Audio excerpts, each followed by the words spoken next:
Hello दोस्तों, मैं आप सभी का आपके अपने चैनल SK MP बोर्ड पर स्वागत करता हूं, अभिनंदन करता हूं। तो पिछले लेक्चर में हम लोगों को थोड़ी लाइट की प्रॉब्लम हो गई थी, इसलिए अपना लेक्चर यहीं पे हम लोगों का लेक्चर यहीं पे खत्म हो गया था। मैंने ये फर्स्ट क्वेश्चन करवा दिया था उसमें, लेकिन इसमें मैं वापस से आपको बता रहा हूँ। ये चारों क्वेश्चन प्रश्नावली 1.2 स्टार्ट करी थी हम लोगों ने और वही स्टार्ट कर रहे हैं इसमें भी। तो पहला क्वेश्चन क्या है, इसमें आपको बताना है कि रिक्त समुच्चय कौन कौन से हैं। इन चारों स्टेटमेंट को आपको पढ़ना है और आपको बताना है कि इन चारों में से रिक्त समुच्चय कौन से है ना। तो रिक्त समुच्चय आप लोगों ने पढ़ चुके हैं। रिक्त समुच्चय मैंने बताया ऐसा समुच्चय जिसमें अवयव की संख्या क्या हो, शून्य हो, या फिर अवयव नहीं होते। ऐसे समुच्चय जिसमें अवयव नहीं पाए जाते उस समुच्चय को क्या बोला जाता है, रिक्त समुच्चय। तो वही देखना है आपको अवयव है या नहीं इस समुच्चय में। तो पहला पढ़ोगे तो क्या होगा, इसमें दो से भाज्य विषम प्राकृत संख्याओं का समुच्चय। अब विषम प्राकृत संख्या क्या होती है? प्राकृत संख्या तो आप लोग जानते हो 1 2 3 4 और अनंत तक जाती है, प्राकृत संख्या कहलाती है। और विषम प्राकृत संख्या क्या कहलाती है? 1 3 5 7 ऐसी विषम प्राकृत संख्या अल्टरनेट में जाती है, जो भाज्य नहीं होती है दो से, है ना, उनको विषम प्राकृत संख्या बोलते हैं। अब विषम प्राकृत संख्या के साथ उन्होंने क्या बोला है, दो से भाज्य विषम प्राकृत संख्या। ऐसी संख्या बताना है आप लोगों को जो दो से भाज्य हो। तो आपको पता है 1 होती है विषम प्राकृत संख्या, फिर 3 होती है, फिर क्या होती है 5 होती है ना, फिर क्या होती है 7। अब आप देखो ये दो से भाज्य है क्या? ये भी नहीं है। ये देखो ये भी दो से भाज्य नहीं है, ये भी दो से भाज्य नहीं है, ये भी दो से भाज्य नहीं है। भाज्य का मतलब दो से भाग जाना चाहिए, लेकिन इन चारों में दो से भाग जा रहा है क्या? नहीं जा रहा है। और ये सब क्या है, विषम प्राकृत संख्या है, इसलिए समुच्चय नहीं बन पाएगा। दो से भाज्य करने के लिए ये कंडीशन हमारी यहाँ पे फुलफिल नहीं हो रही है, इसलिए आप ये जो समुच्चय होगा ये क्या होगा, रिक्त समुच्चय होगा। तो इसको कैसे दर्शाएंगे?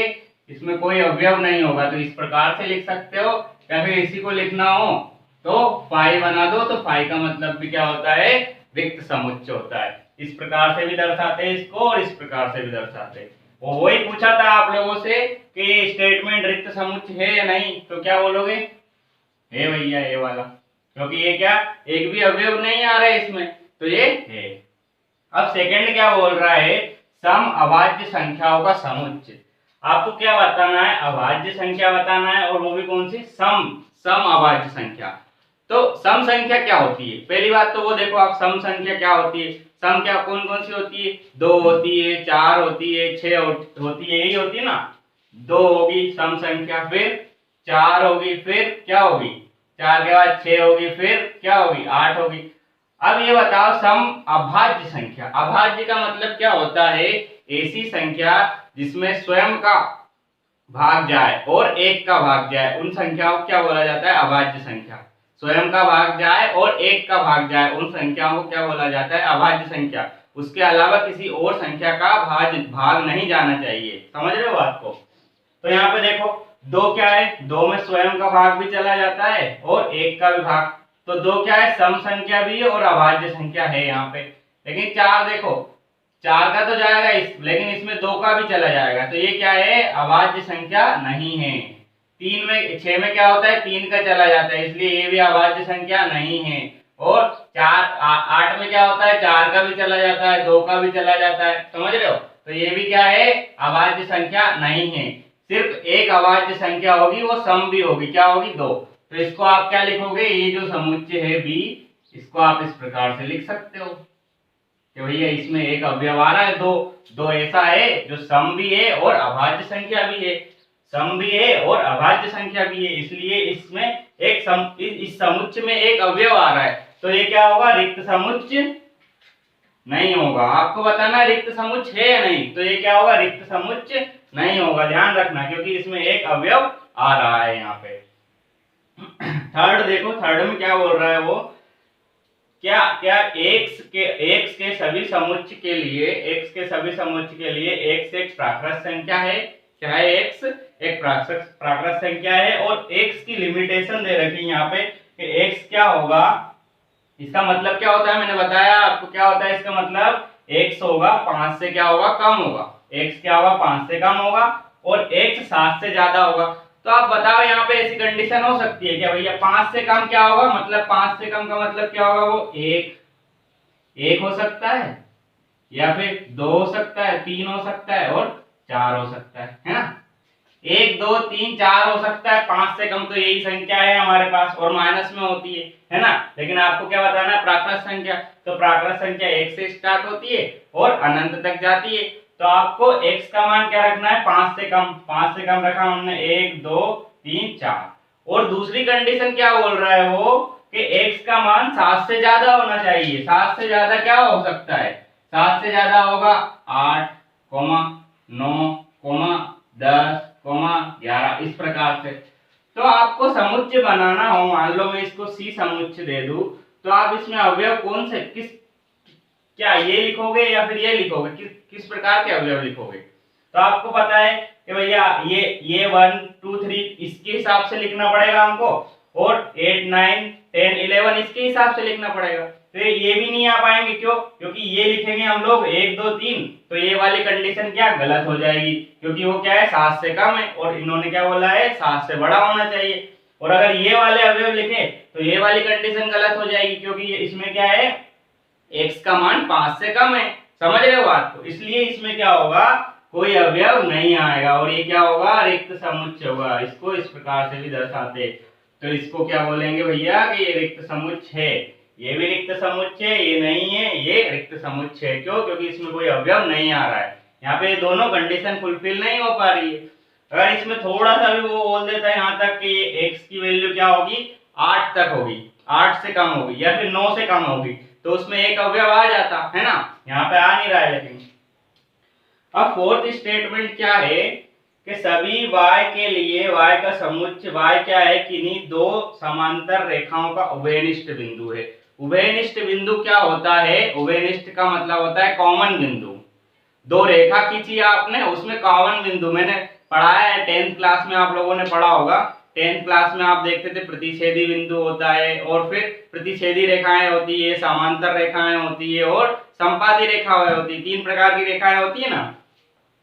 एक तो क्या होती है प्रतिच्छेदी, जो एक दूसरे को कट करती है, और जो एक कट करता है ये बिंदु क्या होता है, उभयनिष्ठ बिंदु होता है। क्या होता है ये? उभयनिष्ठ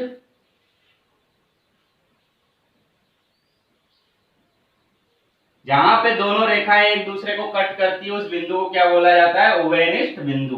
तो और ये कौन सी रेखाएं होती है? प्रतिच्छेदी रेखाएं, एक दूसरे को काट रही मतलब प्रतिच्छेदी रेखाएं। और समांतर रेखाएं क्या होती है, ऐसी इस प्रकार की होती है, और इन दोनों के बीच में क्या होती है, समान दूरी होती है। यहाँ पे डी होगी तो यहाँ पे भी डी दूरी होगी। समांतर रेखाएं क्या होती है, इस प्रकार से होती है, दोनों पैरेलल होती है, और उन दोनों के बीच की दूरी क्या होती है, समान होती है। अब आप बताओ इसमें कोई सा उभयनिष्ठ बिंदु आ सकता है क्या? क्योंकि ये कितनी भी बढ़ाओगे आप अनंत तक लेके जाओगे, जब भी ये दोनों एक दूसरे को कट करेगी क्या? कभी नहीं करेगी, कभी भी नहीं करेगी। इसलिए इन अगर समांतर रेखाएं हैं तो उसमें उभयनिष्ठ बिंदु हो ही नहीं सकता, नहीं होगा। और वो क्या बोल रहा है कि किन्हीं भी दो समांतर रेखाओं का उभयनिष्ठ बिंदु, इसका x का मान होगा, तो उभयनिष्ठ बिंदु तो कोई आएगा नहीं। तो क्या होगा, जो d मानेंगे तो इसको ये भी क्या होगा, रिक्त समुच्चय होगा। क्या होगा? ये रिक्त समुच्चय होगा, क्योंकि इसमें उभयनिष्ठ बिंदु ही नहीं आएगा, तो ये भी क्या होगा, रिक्त समुच्चय होगा। तो चारों स्टेटमेंट में ये तीनों रिक्त समुच्चय, 1 3 और 4, और दूसरा क्या है, ये रिक्त समुच्चय नहीं है ना, समझ लेना, क्योंकि इसमें कुछ मान आ रहा है। इस प्रकार से आप ध्यान रखोगे। अब नेक्स्ट क्वेश्चन पे बढ़ते हैं हम लोग।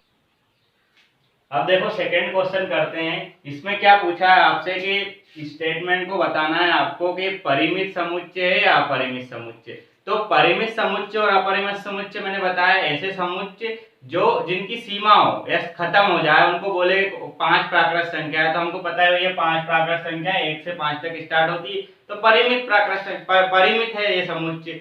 और अपरिमित का मतलब क्या होता है, जिनको हम पता तो है हमको कि हम कर सकते हैं लेकिन हम बता नहीं सकते। जैसे कि प्राकृत संख्याएं पूछ लिया आपने, तो प्राकृत संख्या 1 से स्टार्ट होती है और अनंत तक जाती है, तो उसको लिख नहीं सकते ना हम लोग। जैसे आपसे बोला किसी ने कि आपके सिर के बाल बताओ आप, तो आपको पता है मैं गिन लूंगा कभी न कभी और लिख नहीं पाऊंगा, लेकिन उसको कहां तक लिखूंगा, तो वो क्या अपरिमित हो जाएंगे।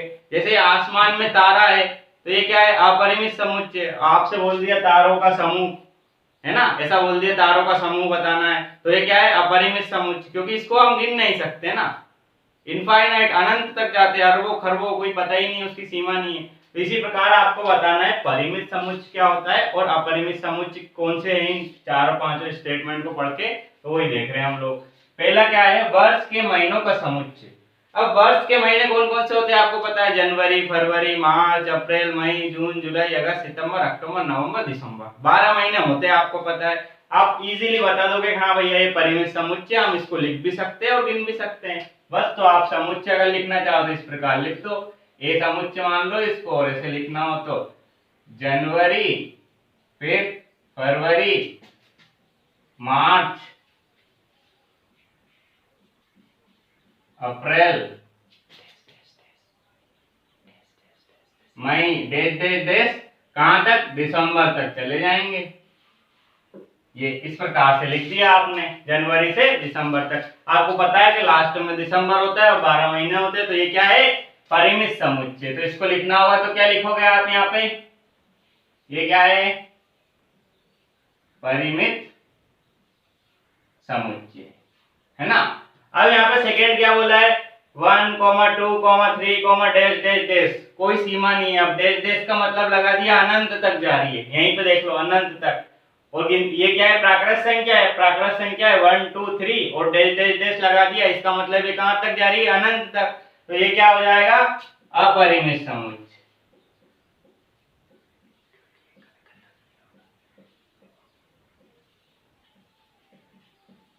क्या होगा ये, अपरिमित समुच्चय। क्यों अपरिमित समुच्चय भैया, के खत्म नहीं हो रहा है ना, डैश डैश डैश कहीं तक भी जा सकता है, खत्म ही नहीं हो रहा है, अनंत तक जाएगा, इसलिए क्या हो जाएगा, अपरिमित समुच्चय। अब थर्ड देखो, इन लोगों ने दे तो रखा है 1, 2, 3, फिर डैश डैश डैश भी दे रखा है, लेकिन लास्ट में उन्होंने लिमिट दे दी यहाँ तक, फिर 99, फिर 100। तो आपको पता है भैया कि 1 से 100 तक जा रहा है, तो इसको क्या बोलोगे आप, परिमित समुच्चय, क्योंकि आपको दिख रहा है 1 से 100 तक जा रहा है। लेकिन इसमें बोला है क्या उसने कि 1 से कहां तक जा रहा है, अनंत तक जा रहा है, और अनंत को हम डिफाइन नहीं करते, अपरिभाषित होता है वो, इसलिए अनंत वाले अपरिभाषित होती है, इसलिए क्या होगा, अपरिमित। और ये क्या हो जाएगा, परिमित। क्यों, क्योंकि इसमें लिख रखा है कि 100 तक जाना है आपको। तो ये कौन सा समुच्चय हो जाएगा, परिमित समुच्चय।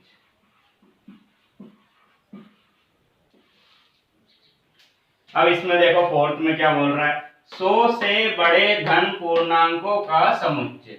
100 से बड़े धन पूर्णांकों का समुच्चय। पूर्णांक क्या होते हैं, 1, 2, 3, ऐसे पूर्णांक 0 से स्टार्ट होते हैं और माइनस में भी होते हैं पूर्णांक, आप लोगों को पता है। अब उन्होंने क्या बोला, धन पूर्णांक लेना है, तो धन पूर्णांक आपको पता है 1, 2, 3, 4 ये होते हैं, और उन्होंने क्या बोला है 100 से बड़े। तो आप लिखोगे तो किस प्रकार लिखना हो इसको, तो मान लो ये आपको डी लिखना हो, कोई सा समुच्चय मान लिया हम लोगों ने, तो 100 से बड़े, तो 100 से बड़ा क्या होता है, 101, फिर 102, फिर कहां तक जाना है आपको पता ही नहीं है, कोई सीमा नहीं है इसकी। बोला क्या उन लोगों ने, 100 से बड़े पूर्णांक लिखना है, पूर्णांक तो अनंत तक जाते हैं, प्लस में भी और माइनस में भी। अब तो बोल दिया भैया 100 से बड़े तो 101, 102 जैसे अनंत तक जाएंगे, तो ये क्या हो जाएगा, अपरिमित।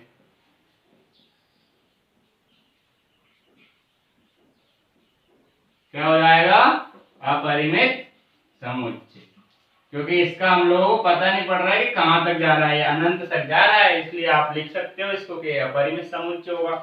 यहीं पे देखो एक कंडीशन दे दी उन लोगों ने, ये तो 100 से बड़े। अब यहाँ पे क्या बोला उन्होंने, 99 से छोटे अभाज्य पूर्णांकों का समुच्चय। भैया तो 99 से छोटे मतलब 99 से कम है, और आपको पता है कहां से स्टार्ट होते पूर्णांक, 0, 1, 2, 3 इस प्रकार से स्टार्ट होते, और अभाज्य कंडीशन लगा दी यहाँ पे उन्होंने कि वो अभाज्य होना चाहिए। और अभाज्य का मतलब क्या होता है, जिसमें 2 का भाग जाए और स्वयं का भाग जाए। किसका, 2 का नहीं, 1 का भाग जाए और स्वयं का भाग जाए, उन संख्याओं को क्या बोला जाता है, अभाज्य संख्या। तो 99 से छोटा, तो सबसे पहला अभाज्य कौन सा है आपको क्या पता है, क्या लिखोगे, क्या है सबसे पहले, 0 देखो 0 नहीं है, 1 नहीं लेते हम, फिर क्या है 2, तो 2 क्या है, एक अभाज्य संख्या है। क्यों, क्योंकि इसमें स्वयं का भाग जाता है, 2 का और 1 का जाएगा। फिर 3, 3 क्या है, अभाज्य संख्या है और पूर्णांक भी है। फिर 4 देखो तो 4 क्या है, अभाज्य नहीं हो। क्यों नहीं हो, क्योंकि 4 में 2 का भी भाग चला जाता है और 4 का तो जाता ही है लेकिन 2 का चला जाता है। और अभाज्य का क्या बोला आपने कि उसमें स्वयं का भाग जाना चाहिए, तो 2 का जा रहा है मतलब वो नहीं है। फिर 5, 5 भी अभाज्य। ऐसे ही चलते जाएंगे और आपको कहां तक जाना है, 99 से छोटे लेना है। तो 99 ले नहीं सकते हो, वैसे भी नहीं लेंगे 99। क्यों, क्योंकि 99 अभाज्य संख्या नहीं है, 99 में भाग चला जाता है।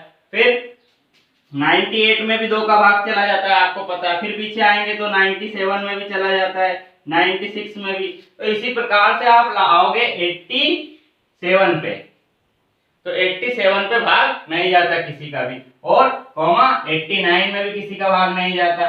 तो यहां तक ये अंत हो गई। तो आप इसको लिख पा रहे हो, देखो 2 से स्टार्ट हुई और 89 पे खत्म हो गई। तो ये क्या होगा, क्या होगा, परिमित समुच्चय होगा।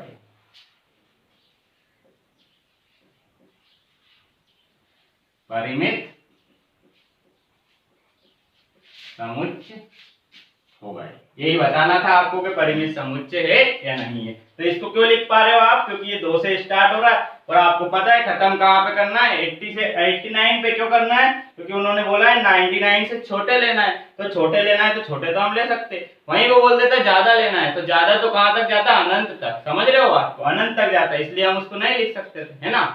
तो अब मैं, आप नोट डाउन कर लो, मैं रफ कर देता हूँ, नेक्स्ट क्वेश्चन पे। अब नेक्स्ट पे आते हैं हम लोग, क्वेश्चन नंबर 3। ये भी यही है कि आपको बताना है परिमित और अपरिमित। तो आपको अच्छे से पता है क्या होता है।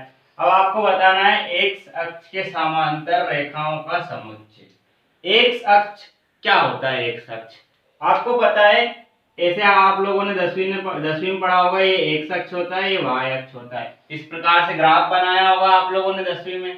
तो ये एक्स अक्ष होता है और ये वाई अक्ष होता है। तो इन्होंने क्या बोला, एक्स अक्ष के समांतर रेखाओं का समुच्चय। अब एक्स अक्ष ये, इसके समांतर क्या होगी, ये रेखा हो सकती है, ये रेखा हो सकती है, ये रेखा नीचे भी हो सकती है, ऐसे ऐसे ऐसे समांतर रेखाएं।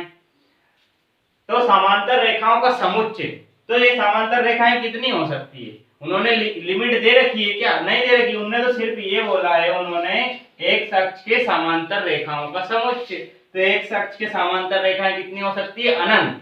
और जहां पे भी आपको लगे कि इसकी कोई सीमा नहीं है, अनंत है, तो वो क्या हो जाएगा, अपरिमित समुच्चय। तो इसको आप क्या लिखोगे, अपरिमित समुच्चय।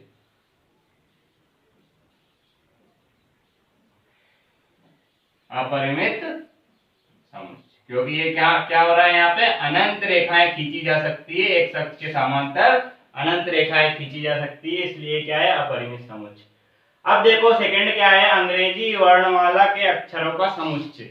अंग्रेजी अल्फाबेटों के अक्षरों का, अल्फाबेटों का समुच्चय बताना है। तो अंग्रेजी अल्फाबेट कितने होते हैं आपको पता है, बचपन से पढ़ रहे हो आप।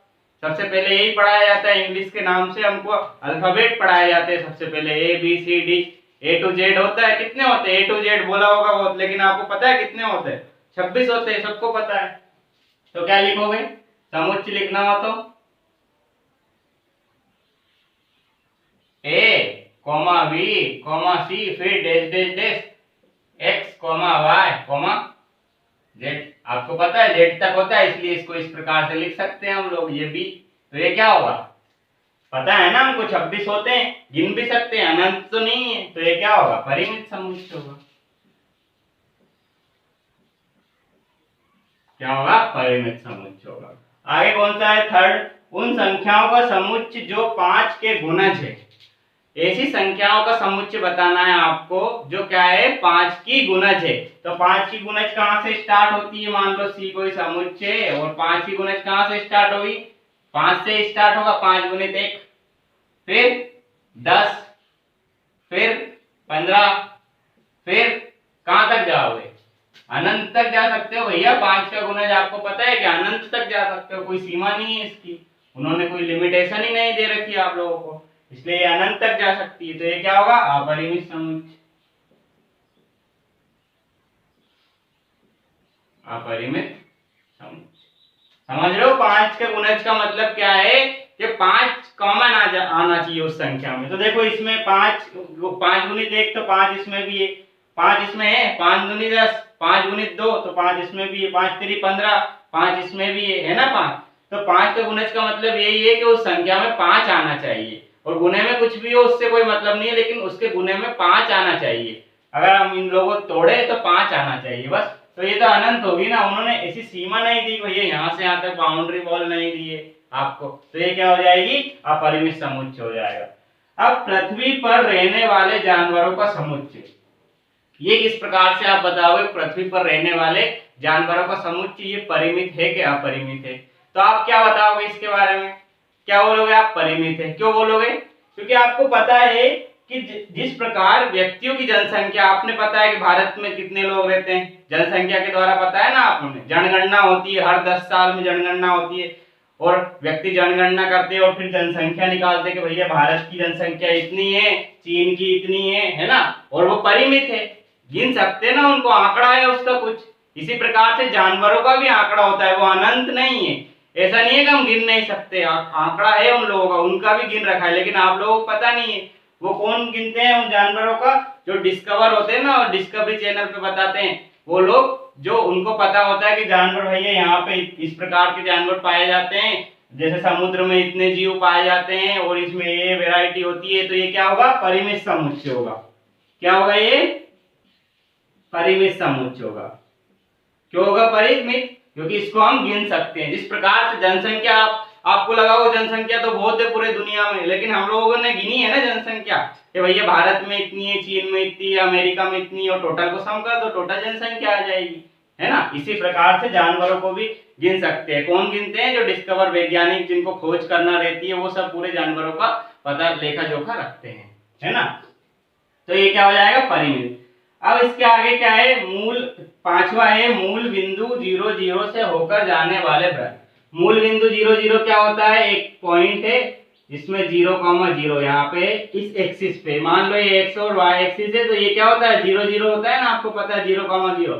तो इस बिंदु से होकर जाने वाले वृत्त कितने हो सकते हैं, मान लो 1 सेंटीमीटर त्रिज्या ली और फिर एक वृत्त बना दिया, ये भी इस बिंदु से जा रहा है, फिर 2 सेंटीमीटर ली फिर बना दिया, फिर 3 सेंटीमीटर त्रिज्या ली फिर वृत्त बना दिया। इस प्रकार से आप कितने वृत्त बना सकते हो, अनंत वृत्त बना सकते हो, कि त्रिज्या 1 2 3 अनंत तक जाती है त्रिज्या, और अनंत वृत्त बन सकते हैं। तो ये क्या हो जाएगा, अपरिमित। क्या हो जाएगा, अपरिमित समुच्चय। ये आपको ध्यान रखना है, यहाँ पे भी अनंत आ रहा है, इसलिए क्या हो जाएगा, अपरिमित समुच्चय। अब नेक्स्ट क्वेश्चन पे आते हैं हम लोग। तो आपको इसमें क्या बताना है, फोर्थ क्वेश्चन में आपको बताना है a बराबर b, मतलब आपको समान समुच्चय बताना है। समान समुच्चय क्या पढ़ा है आप लोगों ने, इसमें a में भी वो अवयव होंगे वही b में होंगे, तो आपको वही चेक करना है, अवयव चेक करना है। तो पहला क्या है, देखो इसमें a और b को देखो, ये मैंने इस प्रकार से लिखा है a और b, और आपको बताना है a बराबर b है या नहीं। तो a इसमें भी है, a इसमें भी है, b इसमें भी है, फिर b इसमें भी है, c इसमें भी है, C इसमें भी है, D इसमें भी है, D इसमें भी है, 4 अवयव इसमें है, 4 अवयव इसमें है, और चारों सेम सेम है। मतलब क्या है, ये क्या होगा, A बराबर B होगा। मतलब ये क्या होंगे, समान समुच्चय होंगे। क्या होंगे, A और B क्या होंगे, समान समुच्चय, समान सेट होंगे, है ना। फिर सेकंड देखो, A में क्या दे रखा है, 4 8 12 16, और इसमें क्या दे रखा है, B में 8 4 16 और 18। तो इसमें देखो 4 भी है, 4 इसमें भी है, 4 इसमें है, फिर 8 इसमें है, 8 इसमें है, 16 इसमें है, 16 इसमें है, 12 इसमें है लेकिन 12 इसमें नहीं है, और 18 इसमें है और 18 इसमें नहीं है। तो ये क्या होगा, A is not equal to B, मतलब ये क्या, दोनों A और B दोनों समान समुच्चय नहीं होंगे, ये बताना है आपको, सिंपल।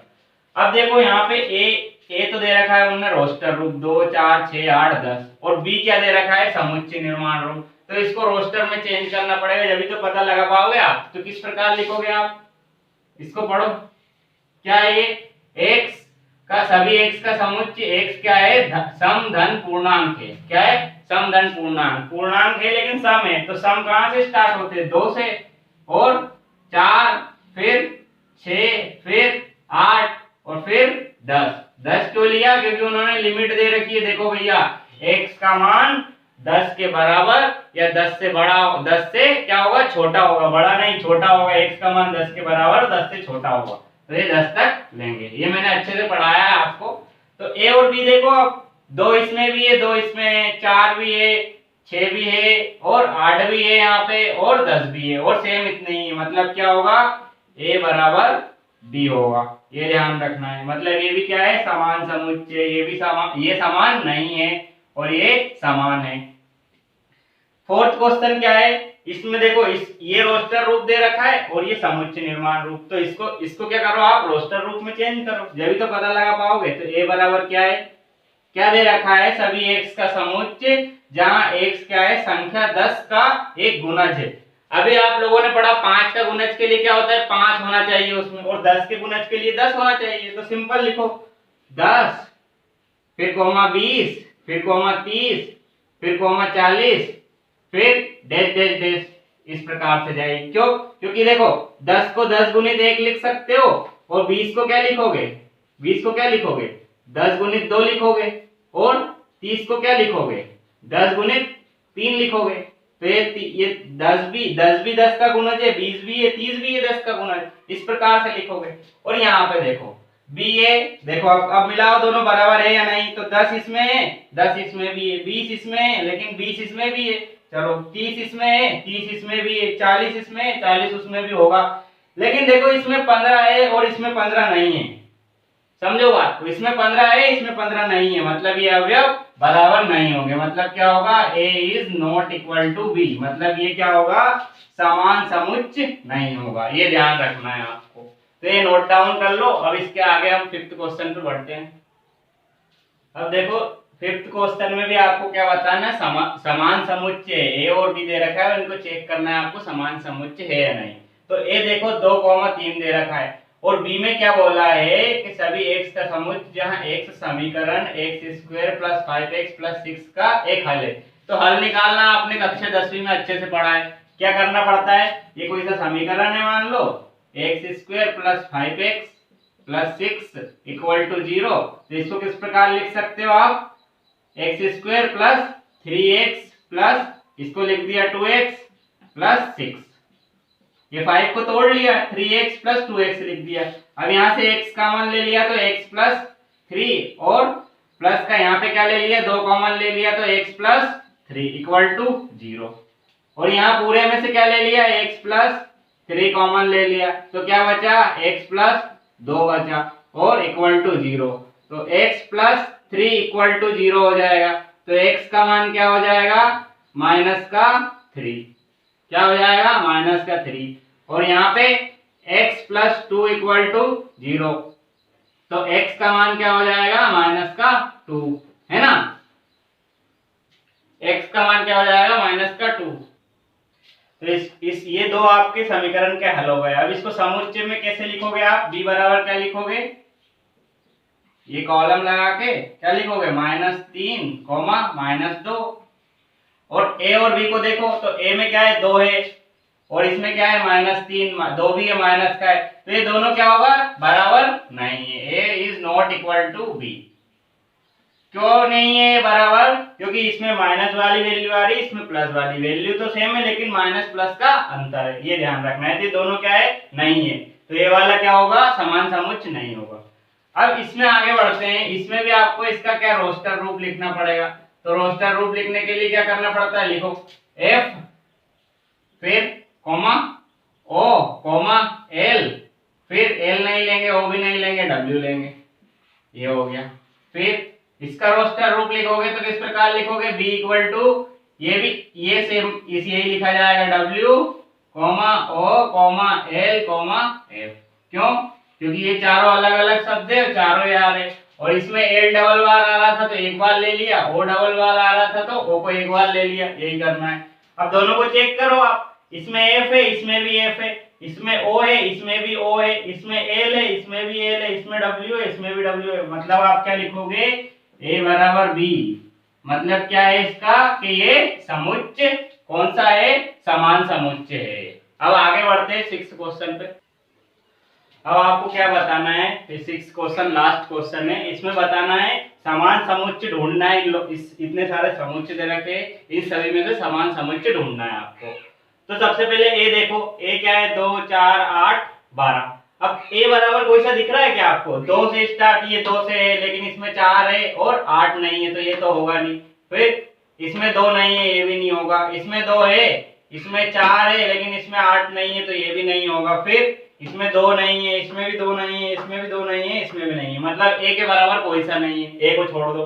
बी बराबर देखो 1, 2, 3, 4, इसमें देखो 1 है क्या? नहीं है। इसमें है 1, 2, 3, 4, 1, 2, 3, 4, मतलब एक बी और डी क्या है? समान है।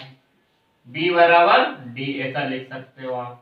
तो बी बराबर डी, एक तो ये मिल गया हम लोगों को। फिर सी बराबर देखो 4, 8, 12, 14, तो 4, 8, 12, 14 दिख रहा है क्या कहीं पे?